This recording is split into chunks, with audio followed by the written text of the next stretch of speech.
दूसरी कथा के अनुसार इंद्रप्रस्थ नगर में एक साहूकार अपनी पत्नी लीलावती के साथ रहते थे। उनके 7 पुत्र और एक गुणवती रूपवती सुशील पुत्री थी जिसका नाम था वीरावती। एक बार कार्तिक मास की कृष्ण पक्ष की चतुर्थी को विवाह के बाद वीरावती का पहला करवा चौथ का व्रत पड़ा। वीरावती ने पहला व्रत अपने मायके में अपनी भाभीियों और अपनी माता के साथ रखा। रात्रि को जब सातों भाई भोजन के लिए बैठे तो सब अपनी बहन के मुख में पहला निवाला खिलाने लगे, क्योंकि वह सभी की लाडली बहन जो थी। वीरावती ने कहा, भैया अभी चांद नहीं निकला है, मैं अर्घ देकर ही भोजन करूंगी। आज मेरा पहला करवा चौथ का व्रत है। भाइयों को अपनी बहन की भूख से व्याकुल चेहरा देखकर बहुत दुख हुआ। साहूकार के बेटों ने गांव से बाहर जाकर एक पीपल के पेड़ पर चढ़कर अग्नि जला दी और छोटे भाई ने बहन से कहा, देखो बहन, चांद निकल आया है, अर्घ देकर भोजन ग्रहण करो। वीरावती ने अपनी भाभीियों से कहा, देखो भाभी, चांद निकल आया है, चलो अर्घ देते हैं। भाभीियों ने कहा, अभी चांद नहीं निकला है, आपके भाई धोखे से आग जलाकर आपको दिखा रहे हैं।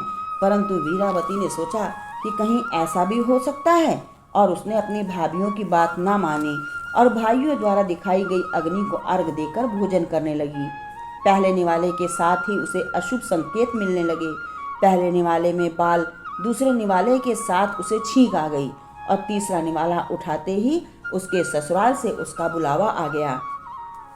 वह विवाह के बाद पहली बार जब अपने ससुराल पहुंची तो पति को मृत पाया।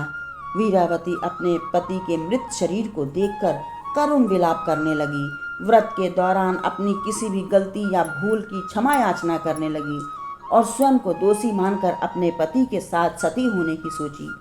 उसी समय इंद्र और इंद्राणी भूमंडल पर भ्रमण करने लगे। वीरावती का करुण विलाप देखकर इंद्राणी को बहुत दया आई। देवी इंद्राणी ने वीरावती से पूरे वर्ष के हर महीने की दोनों गणेश चतुर्थी और करवा चौथ व्रत रखने को कहा और कहा कि जब तक आपके पति के निर्जीव शरीर को कुछ नहीं होगा, आप पूरे वर्ष की दोनों मासिक गणेश चतुर्थी और करवा चौथ का व्रत पूरी विधि और विधान के साथ पूर्ण करें। जब पूरे वर्ष की दोनों मासिक गणेश चतुर्थी और करवा चौथ का व्रत पूर्ण होते ही श्री गणेश वीरावती की पूजा उपासना से प्रसन्न हुए और पूरे वर्ष की चतुर्थी के पुण्य प्रताप से उसका पति पुनः जीवित हो गया। बोलो करवा चौथ माता की जय, बोलो श्री गणेश भगवान की जय। कथा के पश्चात अपनी गलती और भूल चूक की बार बार क्षमा मांगे और रात में चंद्रमा को अर्घ देकर श्रृंगार का सभी सामान, वस्त्र, फल, मिठाई सास या ननद को भेंट करें। उनके चरण स्पर्श करके आशीर्वाद प्रदान करें। आज की कथा आप सभी को कैसी लगी कमेंट बॉक्स में अवश्य लिखें। लाइक, शेयर, सब्सक्राइब करें। अगली कथा के साथ हम आपसे फिर मिलेंगे। तब तक के लिए जय माता दी। धन्यवाद मित्रों।